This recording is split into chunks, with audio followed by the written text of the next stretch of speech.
Jean-Paul est avec nous. Bonjour, Jean-Paul. Comment allez-vous? Oui, ça va bien, vous? Oui, très bien. Ah, c'est chinois, hein?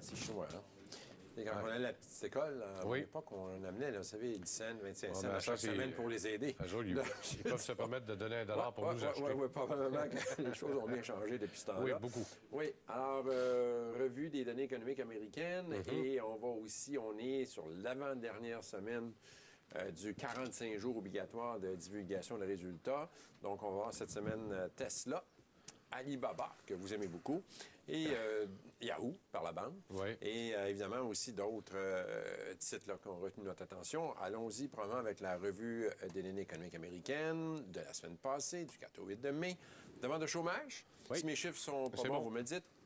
265, donc c'était une bonne nouvelle par rapport à l'estimé. Moins bon que le dernier qui était révisé, mais par rapport à l'estimé, c'était très bon. Et bien, évidemment, c'est notre fameuse pente de ski descendante qu'on veut voir et qui a repris un petit peu de sa baisse. Hein. Écoutez, c'est assez incroyable. Hein? Bien, c'est le meilleur résultat des 15 dernières années, alors c'est quand même bon. Ben, je me fie à votre mémoire d'éléphant. Pourrait-on aller à zéro? Je pense pas. Quand même, faut pas exagérer. Non. Donc, de manque de chômage. On a vu qu'avant, l'ouverture des marchés, c'était mitigé.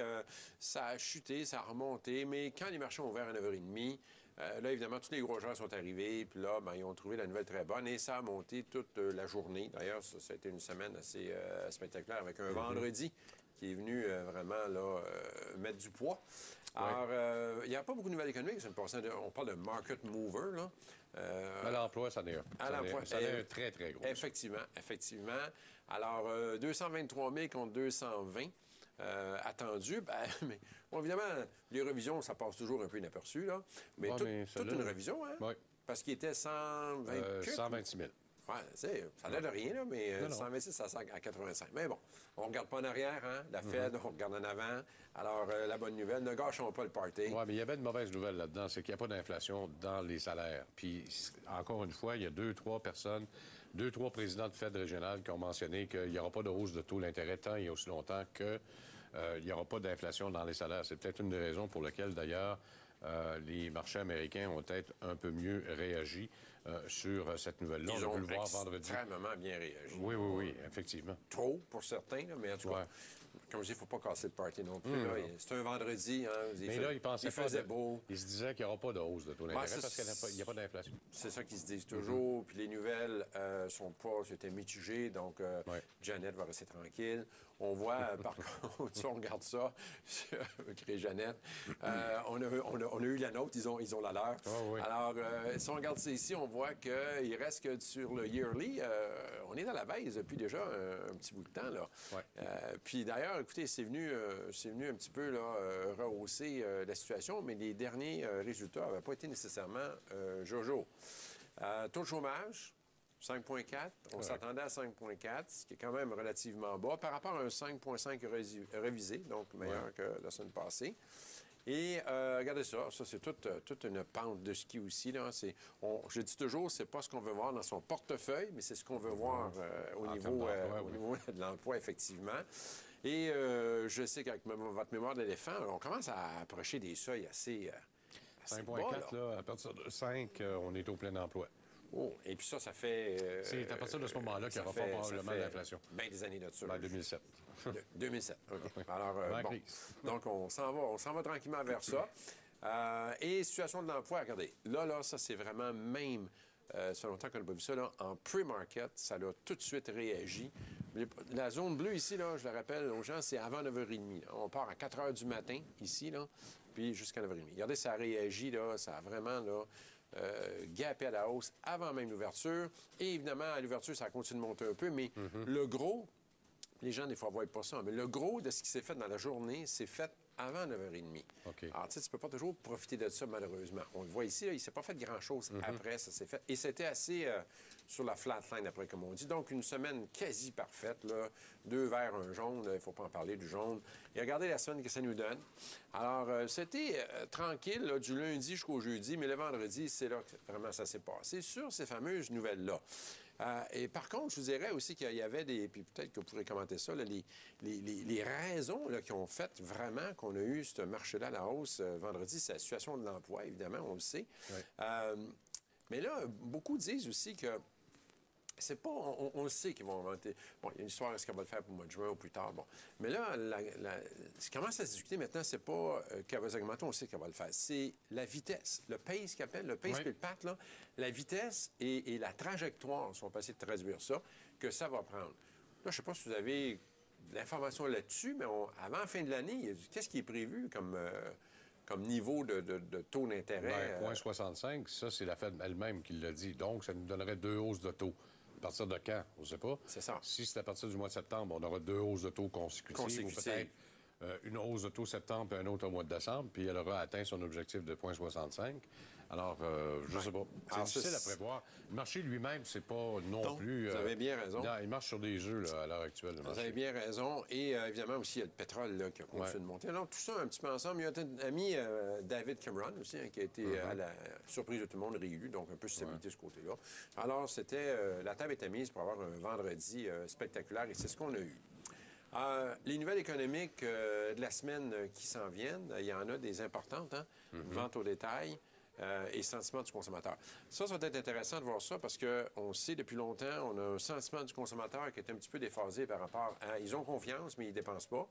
Là, on va voir ce que ça va être cette semaine, si mes données sont bonnes. Oui, 2/10 d'augmentation, là, effectivement, vous avez raison de mettre ça rouge parce que c'est pas fort. Ça serait pas fort. Le consommateur, pourtant, commence à travailler de plus en plus. A de plus en plus d'argent disponible dans ses poches, mais je ne sais pas comment... Il y a comme une espèce de lag entre certaines statistiques. Ça prend du temps pour arriver à amalgamer le tout, parce que quand on regarde ce que nous, on appelle le PIO, là, les Income Outcome, donc ce qui rentre dans leur poche et ce qui sort de leur poche, pourtant, ça serait bon. Effectivement. Puis, mais ça se reflète pas, effectivement. On va le voir cette semaine, 2 indicateurs là, qui devraient un jour finir par converger, mais pour le moment, ce n'est pas le cas. Alors, on passe à notre sujet de la semaine. Ce sont les divulgations qui se continuent. On achève, là. Mais il y a encore des grosses vedettes. Hein. On a eu Tesla et toute une nouvelle sur Tesla aussi, là, et Alibaba. Alors, ce qu'on avait cette semaine, en plus de Tesla, Alibaba, Groupon, intéressant, New Skin, ça brasse, et SeaWorld, SEAS, qu'on a déjà couvert ici ensemble, là, suite aux des événements pas trop heureux qu'il avait vécu. Mais finalement, le titre s'est bien remplacé depuis le temps. On va voir ça tantôt ensemble.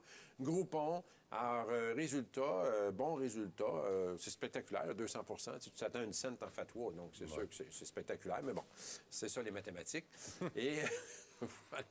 Pas de gap pour Groupon, par contre, mais ils ont perdu 9 la journée suivante. Donc, c'est pas au moment de la déclaration des résultats que c'était problématique. Ça, dans les jours qui ont suivi, le site a perdu beaucoup. On sait que Groupon a été longtemps en perte, ça n'a pas évident à leur affaire, là, puis ils ne sont pas encore sortis du bois. Tesla. Alors, Tesla, évidemment, tout ça, tout honneur, moins 50 qu'on s'attendait, sous de perte, moins 36, donc il y en a, c'est une bonne nouvelle là aussi. Et la grosse nouvelle avec Tesla, c'est que le 1er mai, ils ont annoncé le Powerwall. Alors, un nouveau modèle de batterie de 10 kWh destiné au marché résidentiel capable d'alimenter une maison. Ça, c'est la nouvelle affaire de notre ami Elon. Alors, M. Musk annonce que cette batterie sera disponible pour 3 500 $ et qu'elle sera compatible avec le système de panneaux solaires de SolarCity. On sait que Elon a beaucoup d'intérêt, hein? Il y a au sens propre puis figuré du mot, là, dans SolarCity avec les deux frères là, qui sont effectivement, c'est pas pour rien non plus que le titre de Tesla a grimpé sur les résultats et aussi celui de SolarCity qui continue de grimper, rendu à 62,29.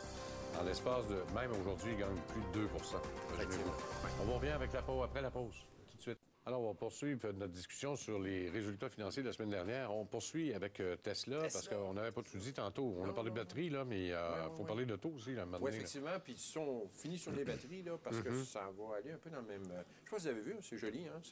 Tu mets ça sur le mur, là, puis c'est vraiment du Tesla, là, un beau look.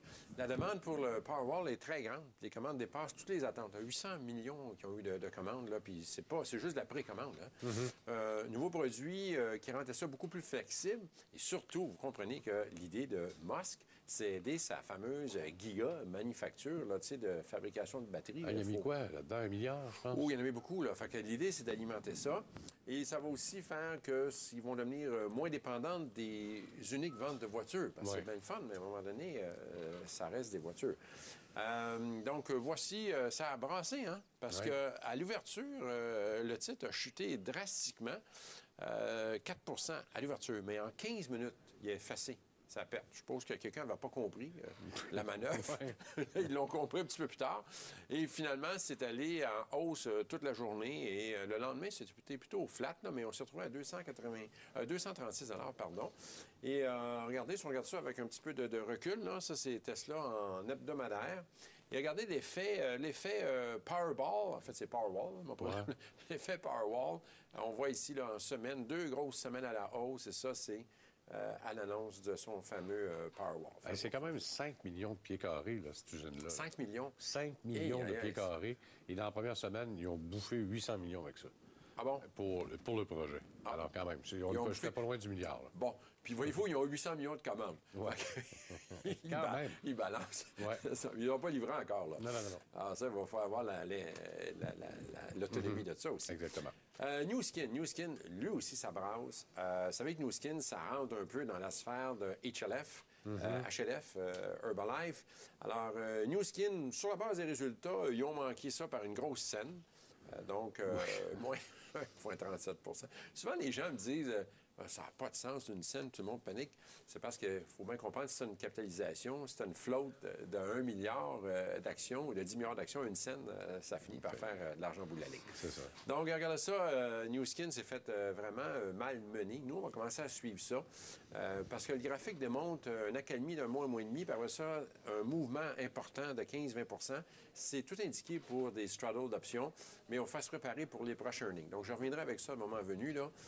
On va suivre ça de proche de notre côté. Donc, 18 % un gap à la baisse. C'est plus qu'un gap normal de earnings. D'habitude, c'est moins que 18. Il faut dire que par rapport à l'an passé, là, il y a des questions à se poser. Là. Tu pars de 671 millions de revenus, puis tu tombes à 5,43. Ton bénéfice net était d'une pièce et 5 l'année passée, 72 cents cette année. À un moment donné, les investisseurs se disent « Oh là! » Regardez le graphique qui est ici. Là. Regardez ça, si on part, là, vous le dites, là, hein, au début d'année, on était à 140$, là, des méchants gaps. Le titre, en tout cas, on a frisé le 36-37 à un moment donné. Là, ce que j'ai dans le dos, gap, mouvement de côté, gap, là, une bonne baisse ici, mouvement de côté, gap. Alors ça, c'est tout indiqué pour du straddle strangle. L'affaire, c'est qu'il faut le faire au bon moment.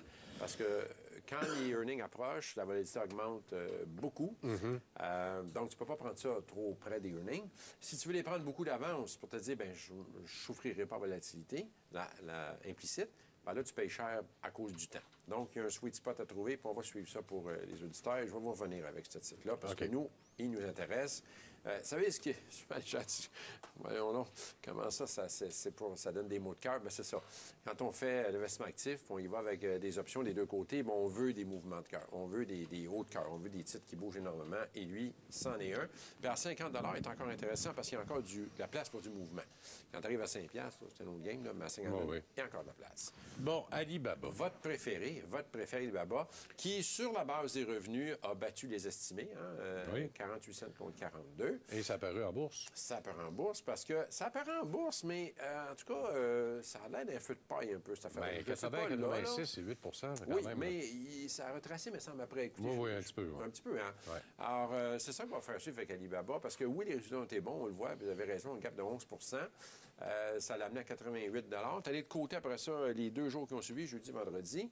Et regardez ce que ça donne sur... Parce que c'est vrai hein, qu'on s'excite bien gros avec Baba, mais il reste que depuis son sommet de 120, notre Alibaba est en baisse. Écoutez, il est rendu à 80 $. C'est 40 points, ça. Il n'y a pas une semaine, il était à 68, je pense. T'en as un petit peu 18. Non, c'est l'année passée, ça. Oui, mais il a pogné 90, là, il n'y a pas tellement longtemps. Il y a quelques mois, il était à 90. Il est retombé C'est son 77 ici, là. 77 et 77 exactement. Ça, il y a à peine quelques jours, ça. Effectivement. Mais c'est toute une baisse ça, depuis son 120. Là. Donc, tu sais, l'entrée en bourse, c'était bien le fun. Regardez, c'est spectaculaire. Là. Mais là, après ça, on est revenu à peu près au creux de l'entrée en bourse. Donc, on va faire suivre ça de proche. Évidemment, l'autre qu'on suit encore plus, parce que Baba est dur à transiger. C'est un paquet de surprises. Là. Mais un autre qu'on suit de près, nous, pour une position potentielle, c'est Yahoo. Parce que, on sait que Yahoo, short, évidemment. Là, OK, même, il manquait un mot quelque part. J'ai vu votre surprise. Tu vois, pour moi, j'ai oublié de... Non, il en manquait un petit mot. C'est bon. Et que vous emmenez vraiment c'est parce que Acheter Yahoo. Non, pas chez Yahoo. Short Yahoo. Oui, et Short est plus mal pris que Yahoo est plus mal pris que Baba parce que Yahoo bouge parce que Alibaba bouge. Puis il reste une position là-dedans, mais à un moment donné, sa position-là va disparaître. Donc, si tu enlèves la position, il y en a qui disent Yahoo, ça vaut 5$. Si tu enlèves Alibaba, là, la portion d'Alibaba dans Yahoo. SeaWorld, surprise aussi sur SeaWorld. Une perte moins grande que prévu. Bon, c'est une bonne surprise en soi. Un petit gap à la hausse, rien d'extraordinaire. Ça a retracé par la suite durant la journée. Mais si on le regarde sur une plus longue période de temps, puis on peut peut-être aller le voir, notre ami SeaWorld, il y a eu une très bonne remontée. On l'avait couvert ensemble à un moment donné, ça allait pas bien. On va mettre ça en semaine, ça va être mieux. Regardez ça ici, là, on a atteint un creux, puis on était parti quand même de 40$. On a atteint un creux à 15$, mais on remonte depuis ce temps-là. Difficile un petit peu à expliquer parce qu'il y a eu une très mauvaise presse sur le titre, mais bon, il faut croire qu'il y a autre chose. Ils sont en train de se réinventer. Là. Alors, le titre remonte depuis ce temps-là. Alors, si on continue maintenant, on était rendu avec le graphique de SeaWorld, et là, on va passer à nos titres qu'on va suivre cette semaine, qui va être vraiment la dernière semaine. On a encore quelques... Quand je dis la dernière semaine, il y en a à l'année longue des divulgations, là. Oh, oui. Mais le gros, 80% de toutes les entreprises se fait évidemment dans les trimestres réguliers, là, qui sont mars, juin, septembre et décembre, là. Puis ils ont 45 jours pour rapporter. On arrive dans la dernière semaine, la semaine prochaine. Rax, Ralph Lauren, Shaq, Cisco, quand même pas un petit joueur, ça, et Amat. Alors, si on regarde ça, Rax, un titre là, qui a atteint un niveau de résistance. On va voir ce que ça va donner, là, ce earning de cette semaine. Et ce qu'il faut surtout surveiller, c'est... On voit ici, ça, c'est un montage à partir d'un outil qu'on sert, nous, DTCA, qui donne l'information sur les earnings, capitalisation, le volume, la fermeture et tout. Le nombre de gaps haussiers, le nombre de gaps baissiers, le total. Son plus gros gap haussier, c'est 21 et son plus petit, c'est 15 et ça, c'est dans les derniers 12 mois. Alors, c'est un titre quand même qui gappe là, énormément. Et si on s'en va encore plus profond, on s'aperçoit que c'est un titre dont 50 des gaps baissiers là, dans les 2 dernières années, c'est des gaps de plus que 10 Alors, et puis 75 des haussiers sont plus que 10 Ça veut dire que c'est un peu vite, voilà. Donc, stratégie d'option. Straddle, Strangle, Strip Strap, tous ces trucs-là, c'est approprié pour ce genre de titre-là. Ensuite de ça, on a Ralph Lauren. Là, moi, ça fait un bout de temps, je n'ai pas regardé ça. Ralph Lauren, je ne sais pas de l'autre côté des analystes ce qu'ils en disent, mais c'est un titre qui a atteint 200 $ il n'y a pas tellement longtemps. Quand même, il faut le faire, là. Les analystes sont pas forts. Non, bien là, écoutez, ça va pas bien. Regardez ça. Depuis là, je suis en graphique le quotidien, une méchante baisse avec tout un gap, hein, de 165 à 152, puis il a perdu dans le journée un autre 10 points. Ça fait à peu près 2 mois là, de ça. Puis là, on est dans une figure baissière actuellement. Donc, non, ça va pas bien. Puis du côté... Bien, c'est parce que les résultats, eux autres, sont mitigés. Là. Les ventes sont en hausse, mais les profits sont en baisse. Habituellement, là, c'est pas un bon signe, ça. Non, quand tu n'es pas capable d'aller chercher le profit... Puis dans la vente au détail, par les temps qui courent depuis 2 ans, je ne sais pas si Michel Nadeau sera d'accord avec moi, là, mais on a de la misère à aller chercher le minimum requis. On n'est pas capable de pas refiler la facture au complet au consommateur, puis c'est difficile. Pas de traction. Donc, c'est très, très restreint, en tout cas, comme marge bénéficiaire. Faire une pause, restez avec nous pour les questions. On revient dans un instant, tout de suite.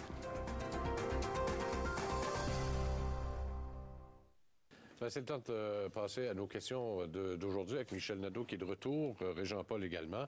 On va parler un peu de fonds négociés en bourse. On avait commencé, la raison pour laquelle on va en reparler encore pour essayer des Lise de Laval, c'est qu'on avait commencé la question la semaine dernière, puis malheureusement, le temps nous a manqué parce que c'était une des dernières.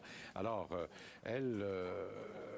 ce qu'elle voulait, c'est qu'elle a 10 000 $ à placer dans un fonds négocié en bourse avec dividende. Cet argent est dans un FRV. Elle aurait le placé pour 5 ans. Donc, c'est pas un horizon court terme, c'est quand même moyen terme. Ma tolérance au risque est moyenne, malgré que je viens de perdre beaucoup d'argent avec une biotech américaine en qui j'ai trop fait confiance. Elle a fait faillite. Vous savez ce qu'elle dit, les émotions. Très mauvaise conseillère. J'ai déjà un placement dans une banque dont les frais sont 2,3 % et ça diminue pas mal le rendement.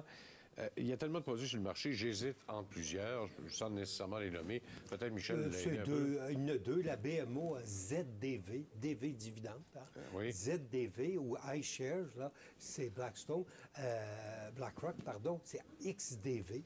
Alors, dans les 2 cas, c'est à peu près 40-50 points de frais de gestion. 0,4, 0,5 de frais de gestion. Le titre de BMO ZDV se transige à 17,50 ou la iShare à 24,34, le XDV. Alors ça, c'est des titres stables qui vous donnent un bon dividende. Évidemment, vous n'aurez pas une grosse appréciation de capital là-dessus parce que tout l'attrait est d'avoir de bons dividendes. Or, pour Lise de Laval, je pense que c'est ça sera un bon choix. Bon. Sur le plan, effectivement, c'est des bons choix sur le plan CGE. Et ce qu'elle nous proposait, elle avait 4 ETF qu'elle se pose la question. Moi, je les ai regardés. Le meilleur choix des 4 qu'elle nous posait la question, c'est XIC. Elle avait XEI, XIC, XBB puis XRB du point de vue technique. XIC présente le meilleur... Mais ça, c'est le TSX à Toronto, là. Oui, c'est ça. Parce que, mais si on regarde les autres, c'est comme lui, ici, là, on est en baisse actuellement. Même affaire aussi pour celui-là, là, ça a décroché, là. Ça n'a pas de rendement. XBB, là... Ça n'a pas de rendement. C'est du court terme. Bon, et puis lui, en tout cas, graphiquement parlant, c'est lui qui est le plus de potentiel. Hein. C'est un titre là, qui monte là, pas mal là, depuis... mais les titres que... c'est parce que XBB aussi, c'est les obligations. À court terme, à très court terme. Donc, ça vous donne 1 de rendement, mais ça bouge pas. Dedans, là. Ouais, moi, j'aimerais bien mieux avoir avec 3-4 de rendement avec un titre à dividende élevé.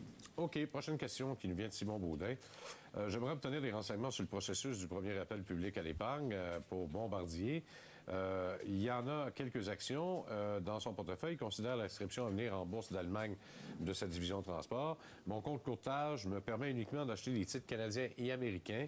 Les actions de la division de transport seront-elles en euros? Très certainement. Ça, on peut vous dire oui, ça va être en Allemagne. Et ces actions pourront-elles apparaître à mon compte courtage? Là, je sais pas. Normalement, quand tu achètes... Oui, là, Bombardier a 2 choix. Si Bombardier décide de vendre une partie de sa division transport, c'est 10 milliards de chiffre d'affaires, elle peut prendre, mettons, 40 des actions et là, les inscrire en bourse, les vendre à des courtiers et garder. Et là, Bombardier aurait 2 unités, aéronautique 100 et transport 60 et là, vous aurez 40 des actions qui serait cotée. La compagnie demeurerait propriétaire de 60 des actions. L'autre alternative serait de faire ce qu'on appelle un spin-off, c'est-à-dire de remettre à tous ces actionnaires en gardant 40 pour la vente sur le marché, mais les gens, vous auriez des titres de Bombardier Aéronautique, BBD additionnels, et une autre action, le 60 restant, ça vous reviendrait. Et là, mais je ne crois pas que Bombardier va faire ça. Elle va se les garder comme monnaie d'échange, peut-être avec les Chinois. Or, Bombardier, évidemment, va à 10 milliards. Bombardier est le numéro 2, loin derrière, cependant, les Chinois, là. Mais devant Alstom et Siemens, là, qui ont 6 milliards chacun de chiffre d'affaires dans le transport, Bombardier avec 10 milliards. Et donc, c'est une compagnie intéressante. Le siège social des opérations, si je ne m'abuse, est à Berlin. Donc, dans ce contexte-là, Bombardier, à mon avis, irait chercher entre 2 et 3 milliards en vendant 40 des actions. Ça permettrait, évidemment, de payer les excédents de coûts du C-Service. Oui, effectivement. Et ça voudrait dire donc une valorisation de 5,6 milliards à peu près, là? Oui, 6-7 milliards, là. Si on regarde ce que Hitachi paye pour une filiale à Ansaldo, là, selon mon ami Daniel Bordeaux dans Info Aéro Québec, il y a une bonne analyse de Bombardier dans ce contexte-là. Et bien, moi, je pense que ce serait 6-7 milliards à peu près. Qui est cherché? Non, la valeur totale de la compagnie. Et Bombardier irait en chercher 2 ou 3. C'est un bon move. C'est une bonne façon de faire entrer du cash sans te départir de ton entité là, en totalité. Ce qui est surprenant, je regardais parce que pendant que vous parlez, on dirait que ça n'a pas encore vraiment... Là, il y a l'effet de dilution aussi des émissions qui ont émis au cours de l'hiver. Là. Ça n'a pas aidé. Et le président n'a pas confirmé, on spécule. C'est un scénario probable, mais qui n'est pas du tout assuré. En tout cas, à ce niveau-là, en théorie, ça pourrait juste aller plus haut. Donc, ça peut être intéressant lorsqu'on va approcher là, de l'événement. En tout cas, vous surveillez ça de très près. En attendant, bien, comme il n'y a pas de prospectus, c'est difficile de spéculer. Là. Il va falloir attendre un prospectus. S'il rentre en bourse en Europe, bien, il s'agirait de voir si le prospectus sera disponible au Canada. Ça, Oui, c'est une il y aura autre- probablement un ADR, moi, Ah, je pense un reçu OK. sur une bourse américaine. Là, c'est-à-dire, vous avez beaucoup de compagnies européennes, vous avez le droit d'acheter un titre européen, un ADR coté à New York. Bon. Bon. Pas juste qu'il y ait en allemand non plus, le prospectus, j'espère. Non, non, ben, je pense pas. Habituellement, c'est en anglais. Prochaine question de Kevin Gauthier sur notre Facebook. Ah, soit dit en passant, toutes les choses de Alain Desbiens de la BMO la semaine dernière concernant les fonds négociés en bourse, comment retrouver un titre un certificat de titre que vous avez, mais que vous avez perdu le nom parce que ça fait trop longtemps que vous l'avez puis vous ne savez pas si ça a été négocié. J'ai tout mis les adresses sur le Facebook de On s'investit. Alors, il n'y aura pas de problème de ce côté-là. Et Kevin Gauthier qui nous pose la question, est-ce que vous savez quelle sera la date de l'IPO de David Stee? Le prospectus a déjà été déposé à la SEC. Ça va être transigé sur Nasdaq. C'est la famille Siegel et leur filiale qui s'appelle Rainy Day Investment, Ouais. le plus vieux investissement, qui cède une partie de ses actions. Évidemment, David Stee, c'est 155 magasins, une trentaine aux États-Unis, le reste au Canada. Ça a peut-être 140 millions de chiffre d'affaires. Ils font de l'argent, mais encore une fois, moi, je pense que c'est une formule qui va grandir, qui va gérer. Évidemment, il y a un jour, il y a des Américains ou des Brésiliens qui vont rentrer des gâteaux là-dedans, qui vont rentrer toutes sortes d'affaires. Là, c'est très pur. C'est juste du thé qu'on vend. Puis c'est vraiment la formule impeccable, très focusée. Et je pense que c'est un bon achat. Moi, le fondamental est bon. Le prix, il faudrait voir. C'est DTEA, je crois, Ouais. le cote. La Faudrait que cote. j'appelle Sylvain plus tard pour savoir, puis c'est lui le Ben oui, président. c'est ça. Sylvain doit en avoir pas mal, d'ailleurs. Et, oui, puis vous dites que c'était le prospectus. c'était- DTEA. On TEA. prévoit d'ici la fin du deuxième trimestre. Donc, devrait se faire d'ici la fin juin, là, si je comprends bien le prospectus. Oui. Mais la date exacte, on ne le sait pas. Oui, c'est ça. Ils l'ont déposé au début avril. Normalement, Ouais, c'est c'est à peu ça. près 6 mois, 1 an. Là, c'est pending listing, là. Alors, on attend, bien sûr, d'en savoir un petit peu plus. Est-ce possible d'évaluer certains titres et me dire, selon vous, si ce serait le bon moment de prendre une position? On va commencer, puis tiens, au niveau technique, TFI, Transforce, puis après ça, je demanderai l'idée à notre ami Michel. Je l'ai bien aimé, mon année TFI. J'étais même long. C'est rare Ouais. qu'on fait des achats canadiens. On Pardon? a fait- oui, c'est Est-ce que ça. j'ai bien Oui, compris? oui. C'est pour ça que je ne l'ai pas dit trop fort. Je vous dirais peut-être il y a quelques mois de ça, ça avait été très bien, performe très bien. Mais là, pour une raison, c'est peut-être de fondamental, puis Michel va nous le dire. Disons que dernièrement, ça a cassé un petit peu des genoux. Mais là, on vient de trouver un support. Là. Alors, techniquement parlant, il faut attendre. Il faut attendre que ça passe au-dessus du 28-25. Bon, ça passe en dessous de 27, ça ne sera pas le fun, là, mais si on va au-dessus de 28, on aura un titre qui serait à la hausse. Donc, je ne sais pas au niveau fondamental. Ben, le fondamental, c'est un titre qui a triplé depuis 5 ans, hein, passé de 10 à 30 $. C'est évidemment un homme, là, Alain Bédard, là, qui, par des acquisitions, a fait grossir la compagnie. J'ai l'impression qu'il y a une perte de momentum. Là. On sent que peut-être le rythme des acquisitions doit se calmer, doit ralentir. En termes de gouvernance, moi, je dois vous dire, je ne suis pas... Transforce n'est pas un modèle. Monsieur Bédard est président du conseil, président, chef de la direction. Il y a tous les titres. Il y a sa rémunération selon certaines données, 4 800 000 et le deuxième, celui, c'est 500 000. Alors donc, c'est plus ou moins confortable, mais au total, moi, je pense que la compagnie là, devra prouver qu'elle est capable d'intégrer, de rentabiliser ses acquisitions et de poursuivre. Évidemment, 15 000 remorques à gérer, c'est beaucoup, mais est-ce qu'elle est capable de percer davantage aux États-Unis, percer dans la livraison de petits colis? Ils sont aventurés là-dedans. Avec le commerce par Internet, ça pourrait être un secteur intéressant, mais il y a encore beaucoup d'interrogations. C'est pour ça que le marché prend une pause, à mon avis. Oui, puis en plus, C'est ça qu'on voit. la baisse concorde avec la remontée du pétrole. Alors, habituellement, il y a un peu de corrélation là-dessus. Oui, effectivement. Il faut juste faire attention. Une pause pour le moment. Bon, LSG qui est Lakeshore Gold. Michel? Ben moi, je n'aime pas la compagnie. Je pense que C'est clair. c'est une entreprise qui est en production, là, mais qui ne donne pas grand-chose. C'est une petite firme, mais où je n'ai Ben, c'est pas gros, là. 270 millions de revenus, là. Ouais, C'est quand même c'est pas gros. 5 cents par action, là, à peu près, au total. c'est pas beaucoup, puis il y a des trimestres qui sont très difficiles, malgré l'augmentation de 57 au cours des 3 dernières années. Là. Mais il y en a pas moins que c'est du penny stock.